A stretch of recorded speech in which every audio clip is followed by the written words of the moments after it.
অপ্পোর নতুন ফোন মার্কেটে চলে আসছে, অপ্পো রেনো 13F। এই ফোনটি খুঁটিনাটি বিস্তারিত জানবো আজকের ভিডিওতে, কি কি ভালো দিক রয়েছে, কি কি মন্দ দিক রয়েছে। সো দেরি না করে যাওয়া যাক মেইন ভিডিওতে। অপ্পোর ফোনগুলোতে কিন্তু আমরা সচরাচর সবকিছু 100% ওকে পাই না, কিছু কিন্তু ঘাটতি রয়েছেই।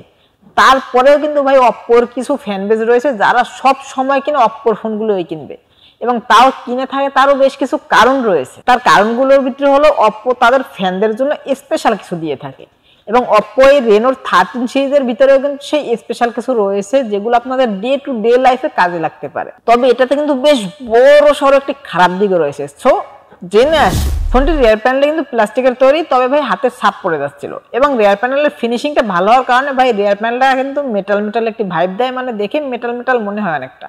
পোর্শন বাটন নিয়ে কথা বলতে গেলে ভাই শুধুমাত্র 3.5mm এর হেডফোন জ্যাকটি বাদে বাকি সব পোর্শন বাটন পেয়ে যাবেন। ইন ডিসপ্লে ফিঙ্গারপ্রিন্ট সেন্সর রয়েছে, যেটা খুবই ফাস্ট অ্যান্ড অ্যাকুরেট, মানে টাচ করার সাথে সাথে আনলক করে ফেলছিল, এবং ফিঙ্গারপ্রিন্ট সেন্সরের পজিশনটাও ঠিকঠাকই আছে।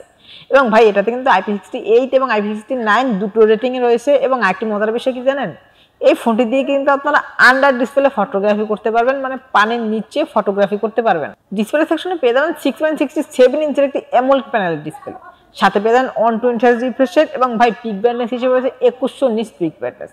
সো 2100 নিটস পিক ব্রাইটনেস হওয়ার কারণে ইনডোরে ভালো ব্রাইটনেস পাবেনই, তবে আউটডোরে ডিরেক্ট সানলাইটেও কিন্তু ব্রাইটনেসের কোনো ঘাটতি মিলবে না। ফ্রন্টের ডিসপ্লের উপর ঠিক সেন্টার রয়েছে একটি পাঞ্চল সেলফি ক্যামেরা।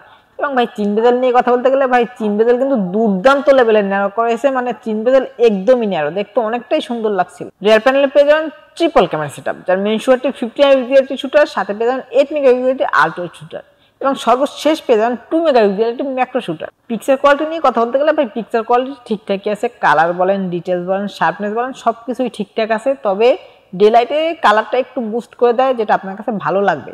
এবং হ্যাঁ, আবার ফেসটা কিন্তু একটু স্মুথ করে দেয়, যেটা সবার কাছে ভালো লাগবে অবশ্য। এবং স্যাচুরেশনও ঠিকঠাকই আছে। তবে রাত্রে যদি ফটো তুলেন সেক্ষেত্রে আপনার নাইট মোডটা অন করে নিলে আর একটু ভালো রেজাল্ট পাবেন। ফ্রন্টে রয়েছে 32 মেগাপিক্সেল সেলফি ক্যামেরা, এবং এই ফোনটির মেইন ক্যামেরা মানে রিয়ার ক্যামেরা দিয়ে আপনারা সর্বোচ্চ ভিডিও শুট করতে পারেন 1080p 60fps। এই ফোনটি দিয়ে ভাই আন্ডার ওয়াটার ফটোগ্রাফি করার জন্য একটি মুড রয়েছে, যেটার নাম আন্ডার ওয়াটার মুড। এই মুডটা অন করে নিলে আপনারা পানির নিচে ফটোগ্রাফি করতে পারবেন। তবে ভাই এই মুডটা অন করে নিলে মানে ফোনটা একদম লক হয়ে যায়, ডিসপ্লেতে কোথাও কোনো টাচ রেসপন্স করে না, মানে কোথাও কোনো কাজ করে না, শুধুমাত্র ভলিউম বাটনটা প্রেস করে ফটোগ্রাফি করতে পারবেন। ফোনটির প্রাইস নিয়ে কথা বলতে গেলে ভাই বর্তমানে এই ফোনটির প্রাইস রয়েছে অফিসিয়ালি 34,999 টাকা, এবং এর আশেপাশেই।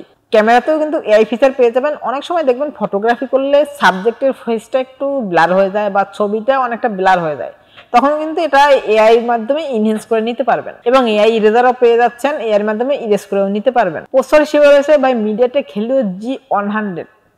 ভাই মাথায় আকাশ ভেঙে পড়ার মতো কথা, মানে 34,999 টাকা বাজেট, মানে ধরা যায় 35,000 টাকা, এখানে হেলিও G100 আজব বিষয় ভাই। মানে সবচেয়ে বড় দুর্বলতা কিন্তু এটা। স্টোরেজটা পেয়ে যাবেন UFS 2.2, এবং এই ফোনটি কিন্তু 8256 ভেরিয়েন্টে মার্কেটে পেয়ে যাবে। অপারেটিং সিস্টেম হিসেবে রয়েছে Android 15, এবং ইউআই হিসেবে পেয়ে যাবেন ColorOS 15। তবে ভাই ইউআইটা বেশি স্মুথ, ইউআইতে কোনো প্রকার কোনো ল্যাগিং ইস্যু মিলেনি, কোনো ফ্রেম ড্রপ ইস্যু মিলেনি। তবে টুকটাক কিছু ব্লুটার অ্যাপস আছে যেগুলো যে কোনো ইউআইতেই থাকে, এগুলো আপনারা আনইনস্টল করে নিলে ক্লিন ইউআই হয়ে যাবে।